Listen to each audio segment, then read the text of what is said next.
Sandali lang, Het. Ihabol natin si Edniel Parrosa.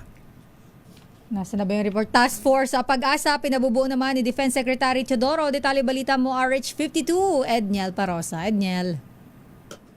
Lakay at Israel, 10 taon matapos ang panalo ng Pilipinas sa South China Sea arbitration case, pinagdo-double time ni Defense Secretary Gibo Teodoro ang mga kaukulang ahensya ng gobyerno sa development Pag-asa Island.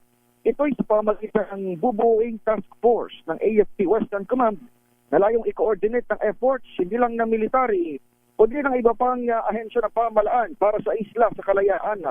Paliwanag ng kalihim, hindi na lamang kasi military post itong Pag-asa Island, kundi isa ng buhay na munisipalidad na may eskwelahan at komunidad. Target ng planong task force, Pag-asa, ang pahusay pang basic services, infrastruktura at kalidad ng pamuhay para sa mga residente at mangingisda roon. Pakinggan natin ang kalihim. I instructed COMWESCOM to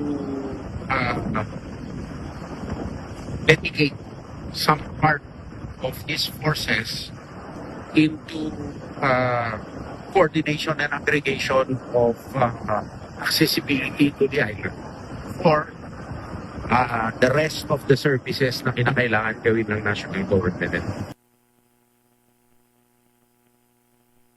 Edniel.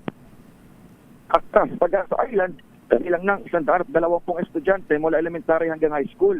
Bukod naman sa civilian population, kabilang sa mga military facility na nakompleto at dinidevelop na sa isla ay ang wharf, airport at hangar ng AFP. Ako si Edniel Parrosa, DZRH, sa Pilipinas. Una sa Pilipinas. Dummy.